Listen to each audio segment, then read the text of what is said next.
नमस्कार। लोकसेवा तयारीको अनलाइन क्लासमा सम्पूर्ण साथीहरूलाई स्वागत छ। जति पनि साथीहरूले शिक्षा सेवा लोकसेवाको तयारीमा लाग्नु भएको छ, यो भिडियो उहाँहरूको लागि उपयुक्त हुनेछ है। आज हामीहरू एउटा सुब्बा नमुना प्रश्न एउटा म लिएर आएको छु। यो सुब्बा नमुना प्रश्नमा हामीले के बुझ्नुपर्छ भने नेपालको इतिहासमा विभिन्न व्यक्तिहरूले राजा भए, त्यो राजालाई के नामले हामी चिन्छौँ त, उहाँको उपनाम के हो, त्यो विषयमा आज हामी चर्चा गर्छौँ। यहाँ दिएको छ आदिपुरुष भनेर हामी कुन राजालाई चिन्छौँ। नेपालको इतिहासमा आदिपुरुष भनेर कुन राजालाई चिन्छौँ।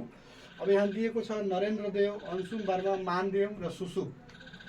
यो सुपुष्प भनेको यो हाम्रो आदिपुरुष भनेर घ नम्बर सुपुष्प भनेर बुझ्नुपर्छ। त्यस्तै प्रथम प्रमाणित राजा, अब प्रमाणित नेपालको इतिहासमा प्रथम प्रमाणित राजा भनेर कुन व्यक्तिलाई वा कुन राजालाई चिन्छौँ भनेर विषयमा कुरा गर्दाखेरि हामीले मानदेवलाई बुझ्नुपर्छ। मानदेवलाई प्रथम प्रमाणित राजा भनेर हामी चिन्छौँ नेपालको इतिहासमा।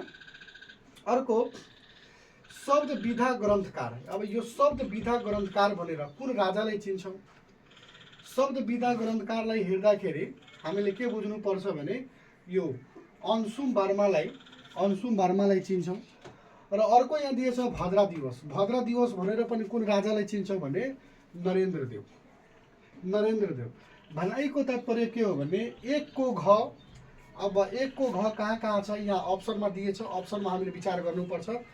एक को क छ, यो हुँदैन। यहाँ बीमा एक को क छ, यो पनि हुँदैन। यहाँ एक को घ छ, यहाँ पनि एक को घ छ, यो भयो। दुई को ग, अब दुई को ख छ, यो हुँदैन।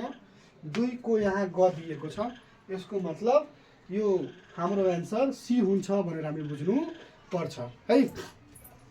यसरी हामीले यो सुब्बाको मोडल सेट बुझ्न सकिन्छ, कुन राजालाई है के उपनामले हामी चिन्छौँ। आजको लागि यति नै। फेरि हामी अर्को भिडियोमा भेटौँला।